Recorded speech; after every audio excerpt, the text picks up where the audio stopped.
We have a good handle on the cooking side of things already. What you need to pay attention to is remembering each table's order. Try not to get them mixed up. Oh, Paimon's memory is like a steel trap. This is gonna be a cinch.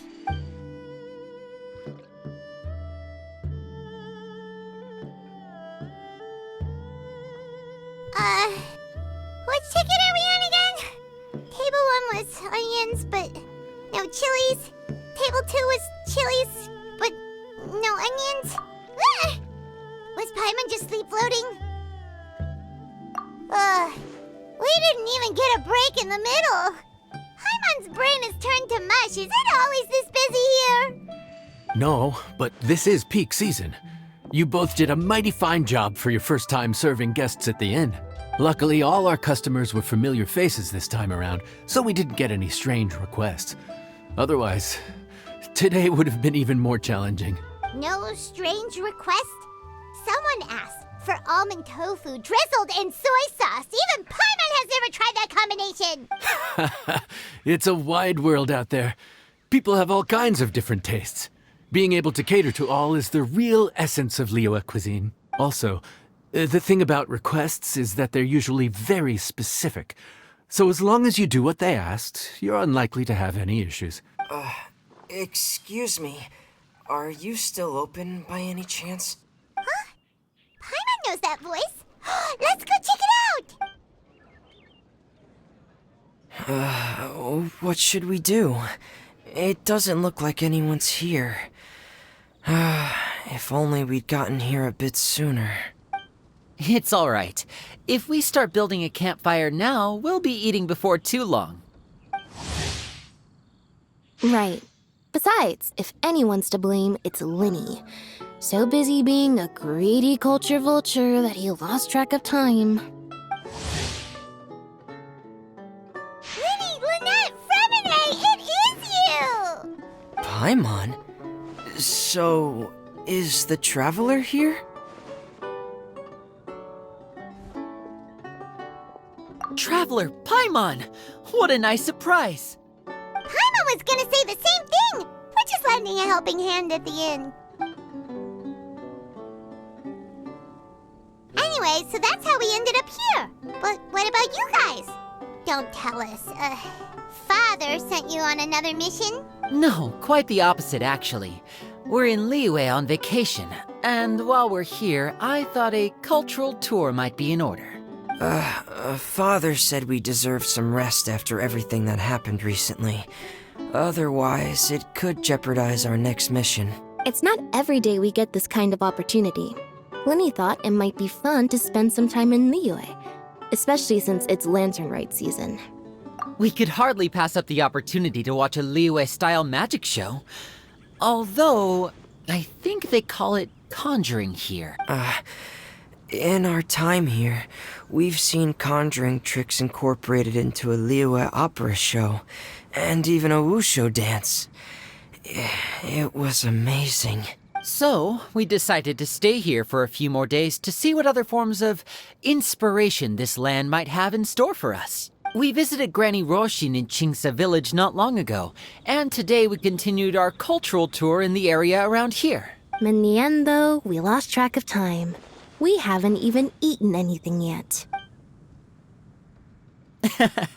And speaking of eating, as you know, seafood is a big part of both Liyue and Fontaine cuisine. We simply had to try some local seafood after coming all this way.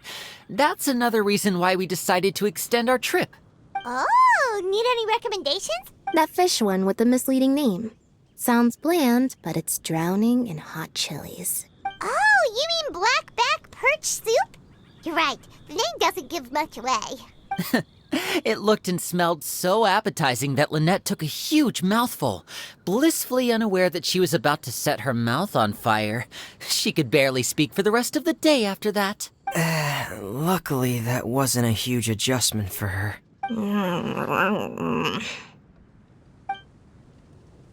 What? Aren't you guys hungry too?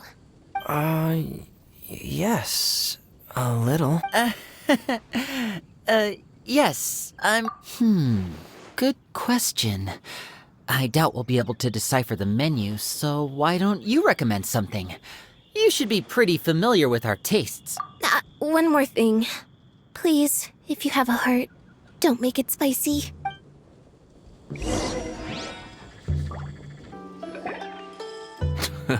Fontaine, huh? No wonder they can't handle too much spice. There's this crab and shrimp stir fry I know that could work. It's quite heavily seasoned, but it's a lot milder than it looks. It has a light but really satisfying. Ooh, that sounds perfect! What's it called? Well, this is where it gets interesting.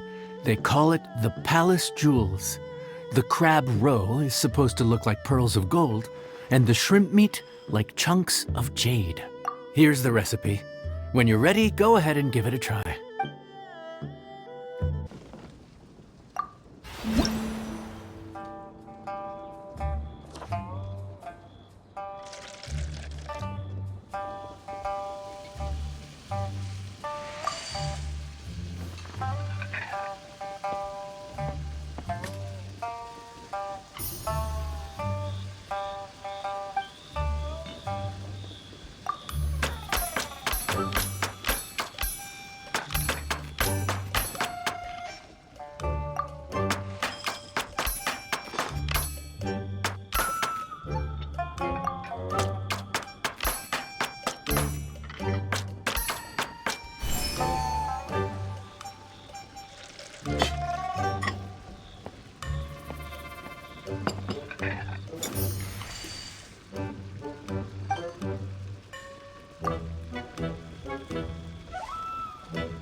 Sorry for the wait. This dish is called the Palace Jewels. Enjoy.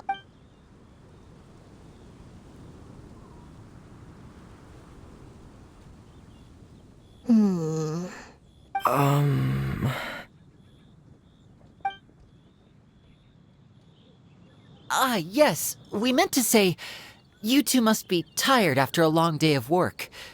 Do you want to eat with us? Oh, now that you mention it, Paimon is a little hungry.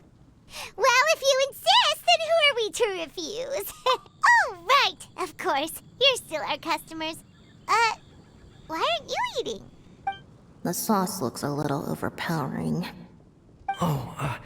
According to Liyue custom, it's probably good table manners to let someone else go first. Looks delicious, traveler. I guess I'll dig in first. Here goes. What is it? Do you need some water? No, it's delicious. The flavor is so pure. It's drenched in sauce, but somehow it just enhances the natural flavor of the seafood. Try it for yourselves. Alright.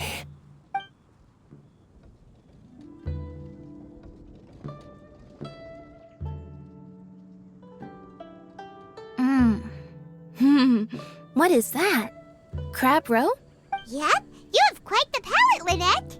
No wonder it pairs so well with the shrimp meat. I've never seen it prepared this way before. According to the creator, chewy crab complements succulent shrimp, making a spectacular seafood ensemble with a succulent flavor and luscious mouthfeel. The crab roe glitters like pearls of gold, and the shrimp shines like chunks of jade. So that's where the name comes from. Huh. I suppose it's quite fitting then. Huh.